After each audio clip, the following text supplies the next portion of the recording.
Welcome to the Biochar Show, where innovation meets sustainability. I'm your host, Meghan K, and today I'm joined by someone who's making big waves in carbon removal and biochar. Annie Nichols is the General Manager of Biochar at Mangrove Systems and formerly led operations at Pacific Biochar. With over 20,000 plus tons of carbon dioxide equivalent under her management each year, she brings deep expertise in GHG accounting, regenerative agriculture, and sustainability strategy. Her work spans 40 plus producers across the Americas and focuses on climate solutions at the crossroads of wildfire mitigation, agriculture, and carbon markets. She's also a strong advocate for getting more women into the biochar space, a mission we fully support. Annie, welcome to the Biochar Show. I'm thrilled to have you here from Bend, Oregon. So you've worked with some of the most respected names in biochar, from Carbonfuture to Pacific Biochar, and now Mangrove Systems. What first drew you to the biochar world? Yeah, thank you for that question. So I got interested in biochar actually through carbon markets, which might be a bit swip-swapped from some other people. I think a lot of folks started in biochar and then learned about carbon removal. But I was studying regenerative agriculture in grad school while I was studying sustainability management, and learned about this opportunity in carbon markets where you can actually incentivize sustainable action through carbon removal credits or carbon avoidance credits. And at the time, I was still working earlier in my career. I was in fresh produce distribution and sustainable action through produce value chains, where I was working with kind of small mom and pop farms all the way to very large agricultural operations, and looking at ways to, mitigate carbon emissions while increasing the viability of those businesses and, of course, our ability to source for our produce distribution business. So got really interested in carbon markets at the time and how we could incentivize soil carbon credits. After grad school, worked with some local farmers on sustainability, but didn't quite get into biochar until a few years after, where a former colleague, kind of a local network person, reached out to me and said they were starting this business, Carbonfuture. Had a local contact in the community here in Bend. They were working on regenerative agriculture as well, and they said that they were starting to work on a biochar company in biochar carbon removal specifically, to do measuring, reporting, and verification for that industry. So I took a very deep dive at that time. I was really excited. Soil carbon accounting is very difficult, as anyone who's done it knows. But biochar was much more precise in terms of the carbon content of that material. And I really fell in love with the methodologies and understanding of how it worked. And from there, I was able to grow my expertise and process understanding of how to do this in a market that was very new. So there is an aspect of just like timing that was really fortunate for myself to get into. And then the ability to be able to become an expert pretty quickly and unmurky the waters for biochar producers at that time with this very kind of niche subset of skills in life cycle assessment, greenhouse gas accounting, but also process management to get to carbon removal credit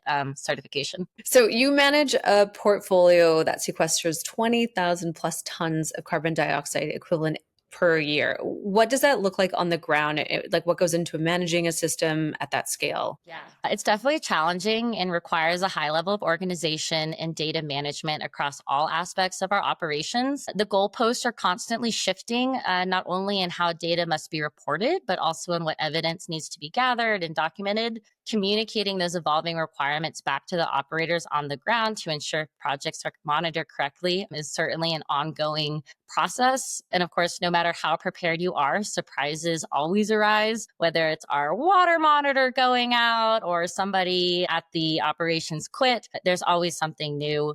So being on your toes and kept on that is very important. The project registration and credit verification often demand a lot of patience, but I really enjoy that mix of the problem solving with technical rigor and collaboration that it requires. On the commercialization side, selling credits presents its own set of challenges, as anyone involved in carbon credit markets will understand. Even after achieving credit certification, the due diligence process with buyers is really incredibly time consuming and laborious. So that is its own beast after you've already gotten your credit certified, telling the story of what goes into that. But really fortunately at Pacific Biochar, we were able to build really strong relationships with our buyers, leading to repeat offtake agreements. But still, as we scale, as the market grows, constantly having to re-engage and secure those new offtakes is always a challenge. And you've worked with over 40 biochar producers across both North and South America. What patterns or trends have you noticed across that diverse network? Yes. Well, there's certainly common patterns and trends across the network. I've worked with what I find even more interesting are the differences that seem to set them apart.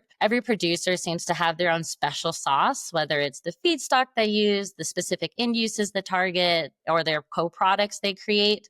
Each of these approaches reflects a level of innovation and creativity that I find truly fascinating. People often describe biochar as one of the more mature CDR technologies available. I definitely agree with that assessments in terms of carbon removal readiness and durability. However, I also see a tremendous amount of innovation still happening across the sector. In many ways, I believe we've only begun to scratch the surface of what the industry can achieve. So the trend I'd like to highlight here is that everyone is doing something unique. It works for one company, doesn't work for another. And I think that's how we grow an industry that's truly diverse and solving a lot of problems at once. So certification is a major bottleneck for carbon removal. We were talking about that, but what do you wish more people understood about carbon removal verification process for biochar? Yeah, it's really tough. It's a tough question. And I spend a lot of time just educating producers on what goes into it, what the steps are. I think if I had to pick one thing, I'd say I wish more people understood that your data is your product. You have to build a compelling narrative around what your project accomplishes, first to meet compliance standards with registries, but then also to sell and market those credits. Most of the people you engage with in carbon removal are still in purchasing, are still relatively new to biochar. It's only really like biochar carbon removal is 5 years old in some ways. And so, you have to help them visualize what you actually do. You have to bring them along on that journey, or else they're not going to be able to visualize and understand what you're actually producing. The concept can feel very abstract since you're not certified, since you're not buying a tangible or physical product, but rather the service of removing carbon, which you cannot hold as in the same way that if you're just selling biochar, you can.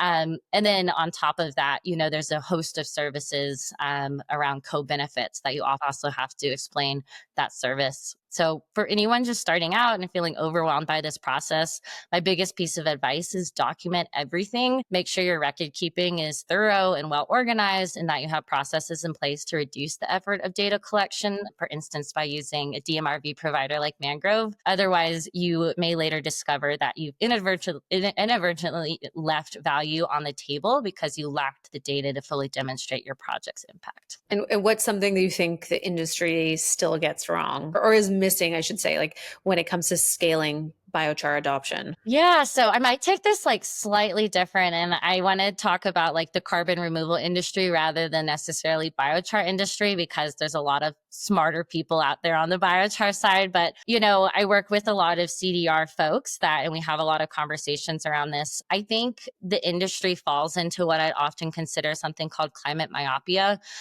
where a ton of carbon dioxide equivalent becomes the easiest and therefore the most valued metric to measure. It's what we quantify and report and ultimately trade. But I really believe that approach is very short-sighted in the grand scheme of the environment and our climate. What draws me to biochar is precisely the wide array of co-benefits it can deliver. While we are indeed durably storing carbon for centuries, we're achieving much more impact beyond that. The most recognized being, I think, soil fertility, but also wildfire fuel reduction, potential methane reduction and composting, mine land reclamation activities, renewable energy production, erosion control. There's really so much that biochar can do. And when we only focus on the carbon sequestration opportunities, I think we're overlooking a lot of the benefit, So I think as the carbon markets evolve, we really need to find methods and opportunities to measure and report environmental services and benefits beyond just solely our carbon footprint. So now that you're at Mangrove Systems, which is a Canadian company, you're the GM of Biochar. What's exciting you most about your new role, and what are Mangrove's top priorities? Yeah. So I really enjoy tools and well-designed products that simplify the life of myself and other producers rather than complicate it. I think there's a lot of systems out there, like the certification processes, that are difficult to navigate. They have a lot of jargon that doesn't make sense. And so I find it really rewarding to work on a product that's simplifying the lives of project developers rather than making it harder. I've really enjoyed working with a team that knows how to execute. I'll admit I haven't written a line of code since my MySpace days. So it's been great to be supported by this like really amazing engineering product team that can take our ideas from the go-to-market and product and the thought leadership of what we're doing on the ground and then build that into software that actually incorporates what we're doing. So I've really enjoyed building a product that helps people rather than complicates. Right now, we're really heavily focused on simplifying data collection and reporting to shorten the time between project development and credit issuance and ultimately to accelerate commercialization. Having worked on the project development side, I understand how critical it is to remove barriers to certification so operators can concentrate on what they do best while their support partners handle the complexities of certification, such as what Mangrove does. So to achieve this, we're taking a very holistic approach that integrates people, processes, and software. Our goal is to make measurement, reporting, and verification as simple and seamless as possible for our partners. So that means taking into account the people that run those operations while also integrating the processes that make those companies work. We're also working on integrating AI on the platform and processes to further automate and offload manual tasks from project developers so that they can spend more time doing what they do best, which is produce biochar and not laboriously manage their data, whether for due diligence or credit compliance. And so you've got a background, you were saying earlier, in sustainable food systems.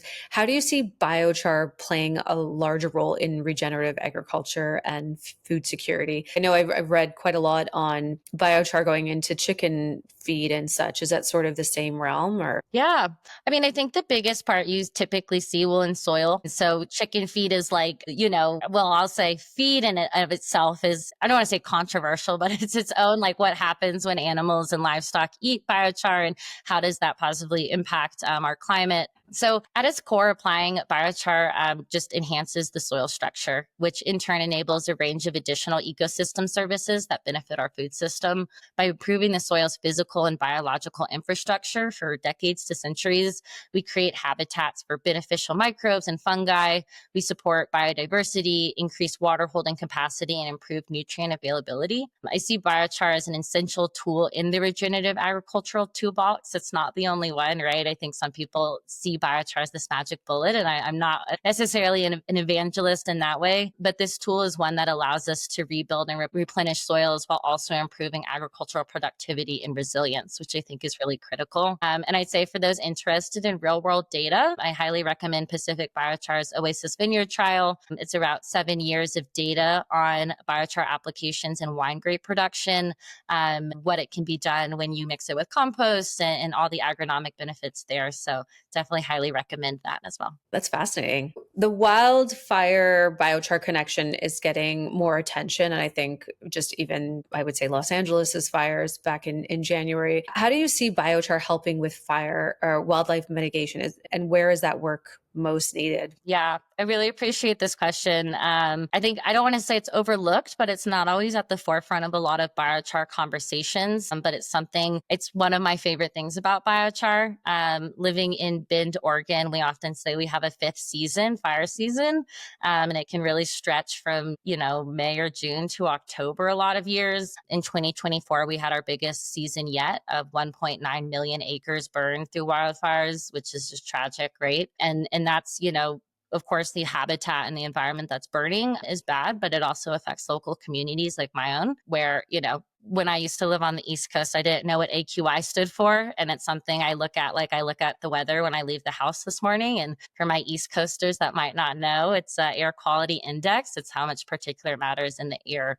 And so that's something really, truly serious. And whether it's a wildfire or even just controlled burns, I think that the U.S. Forest Service is doing as preventative measures. There's still a lot going, it impacts us on a daily basis. So I see biochar as this really incredible tool. By using hazardous wildfire fuels as feedstock and biomass for pyrolysis and biochar production, it not only can reduce the impact of mega fires or reduce them occurring in the first place, but it also strengthens and healthens communities while sequestering carbon. And that's something I think is a truly valiant effort. The U.S. Forest Service is heavily invested in this through their Wood Innovation Grants, as well as their sponsorship of the U.S. Biochar Initiative here. But there's other companies like PG&E and California's insurance network. At Pacific Biochar, we did a lot of work with wildfire hazard fuels, as well as PG&E line clearing feedstock. And so it's just, I think a lot of people see the potential. We just haven't figured out how to get to the economies of scale to create it as a large scale solution. But I'm very hopeful to be part of that. I think even here in Bend, I've talked to folks and our county commissioners on how can we do in-woods pyrolysis. There's some really cool companies like Desired Future Conditions and Earth Boundaries in California that are working on it. And it's something I'm very passionate about and see a large opportunity for. So you've worked at the intersection of tech, so carbon markets, MRV, and real world fieldwork. What's the biggest challenge in bringing those two worlds together? Well, every biochar project takes on a unique shape and scale. There's really no one size fits all solution. And each site varies in its processes, from feedstock sourcing to carbonization methods and final end uses. And the teams, of course, operating and managing these processes are just as diverse. When approaching this from the technology side, the goal is, of course, to address these challenges. But the key question becomes, how do you develop solutions that are both applicable and scalable across such varied approaches? So I chose to join Mangrove because of the flexibility and configurability I see in the platform. What I really love to dive deep into, the platform's versatility extends well beyond biochar, because we also support other VCM project types like bioenergy and carbon capture and bio-oil and mineralization. But we also scale beyond voluntary carbon markets into, renewable natural gas accounting, which and even like bio-oil for fuel uses. We often describe what we do as molecule accounting, so really helping any industry better track and understand the carbon emissions data coming out of their operations. And I think by working across diverse sectors and learning from these different industries, we've been able to create a really robust and adaptable product that truly meets our clients' evolving needs. And you're a strong advocate for more women in the biochar industry. What has your experience been like as a woman in this space, and how can we better support new voices? So I just want to start by saying I've felt incredibly welcome in the biochar industry. I've not had very much adversity faced as a woman here, but I will say that it is very starkly obvious the disproportion of men versus women in the industry. I think anytime we're in a room in a conference, it's pretty obvious. And then I'd say majority of my meetings are with men. Like, that's just the straight facts, right? I mean, I think at an earlier time in my career, this might have felt intimidating or isolating, but fortunately, I've been able to cement myself as enough of an expert that I'm not scared to speak up anymore. And people typically listen when I do, which is nice. I think when you have rooms that are, not diverse, and this doesn't just span gender, but also cultural and race and identity, you lose perspective. And I frankly think that's doing a disservice to the biochar industry by not welcoming these other lived experiences. Without that diversity and perspectives, our industry risks becoming stagnant, and different opinions and ideas are what drive innovation and help us continue moving forward. So I'd say it's not just a problem that you need to put on women. Like, men should be thinking about how we get more women in this space as well, because they're typically the ones controlling the levers of power that allow us to get into it. I was very fortunate to be acknowledged as somebody that, was worthy to be in the space early on with my former bosses, and have been able to build my career. But I think by shutting the doors to younger women or older women who want to pivot into this space, it's not doing anything good for us. So I think what really encourages me, though, is that biochar has typically attracted people from the agricultural or engineering spaces, which can be male dominated. I've had a male friend who said, biochar attracts guys who want to play with fire, which I can definitely see. I think that's a very funny illusion, but like, women want to play with fire too, And I think as we open the doors to more sustainability and carbon management areas, I went to grad school and had tons of fantastic female colleagues there. I think there's there's an opportunity for women to enter this space and it really aligns with where their interests lay. I just think we need to be willing to open those doors and hire people that might not have the perfect resume that's like dot to dot, like, fully technical, because just like myself, I wouldn't call myself like super technical, but I'm a fast learner. We know how to get things done. We're organized. We're process oriented. There's so many skills that I think our industry can benefit from that we lose when we don't hire more diversely. Going back to North and South America, from your experience with the both of them, which countries or regions do you think are leading the way within like the biochar world? And I guess we should be watching? Yeah, well, it's hard to play favorites. Yeah. I've been really, really encouraged by biochar projects emerging from Latin America. And I can't even necessarily say like one country because it seems like they're coming from everywhere. And I love that. I really appreciate those using agricultural waste as feedstock and sustainability management. We talk about circular economies a lot. And so being able to use agricultural waste that's coming on the farm, pyrolyzing that, and then reapplying that into the field so you don't lose that carbon nutrient by taking the waste out is really important to me. I think it also has incredible benefits for local economies, both economically as well as health-wise. A lot of cultures will use slash and burn methods to get rid of agricultural waste, which of course, in the same way that wildfires affect us here in Bend, Oregon, agricultural waste burning also affects those communities. And so being able to, provide the service of carbon removal, also improving public health, but also improving soil nutrients is really valid. And then I'm just, of course, I love biochar in the West. I think there's so much opportunity for wildfire fuel reduction here. And, if you go on a drive with any biochar enthusiast out here and you see the big slash piles, you'll just see like biomass piled up, either being left for degradation or for controlled combustion. We see that as opportunity and value, right? Of how can we get that carbon rather than combusted and back into the atmosphere? How can we put it back into our soils and keep it from impacting climate change? So I have a soft spot in my heart for anyone doing wildfire fuel reduction projects, whether in the West or even globally. One more question for you. What's one myth you'd like to bust about biochar or carbon removal? And what can we do today to sort of work this forward? Yeah. I'll say carbon removal because it's where I am. There's so many biochar myths out there. I'll leave that to the scientists. Yeah. But I think many people in the industry and really in the broader climate space, I think undervalue or underestimate the impact that biochar can have.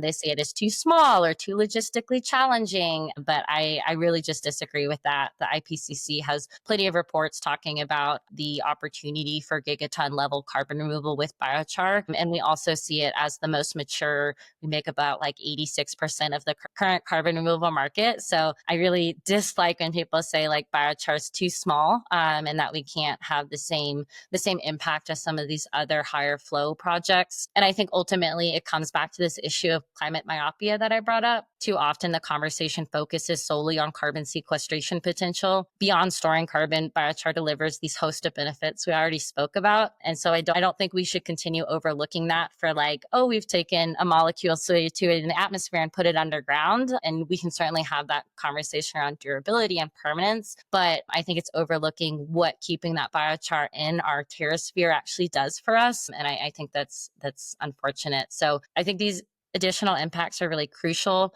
Not only do they strengthen our ecosystems and agricultural productivity, but they also create social and economic benefits for communities worldwide. So that's why I believe in biochar and carbon removal more broadly will play a much larger role in addressing both climate change and sustainability challenges than many currently give it credit for. Thank you so much for joining us all the way from Bend, Oregon, one of my cute little cities. This has been such an insightful and inspiring conversation. I know listeners are definitely walking away with something to think about. So for anyone who wants to dive deeper into your work or follow along what you're doing, what's the best place for them to find you, like versus LinkedIn or go on Mangrove website? Yeah, I think LinkedIn. I occasionally post my musings on biochar DMRV because I have a lot of opinions. I also love to connect with folks at conferences. So if anyone will be at Carbon Unbound or the Biochar Summit in Brussels or the US Biochar, would love to connect there. I think in-person connection in this like time of remote work work is super critical. So if you ever see my name on a conference attendee list, please reach out. But yeah, I think LinkedIn. And then of course, you can always check us out at mangrove.com or email me at Annie@mangrovesystems.com. Perfect. And to our listeners, thank you for tuning in. If you enjoyed today's episode, the best way to support the Biochar Show is by subscribing on Spotify, Apple Podcast, or YouTube. Don't forget to leave a 5-star review. It helps others discover the show. And big thanks again to you, Annie. And we'll see you next time on the Biochar Show. Cheers.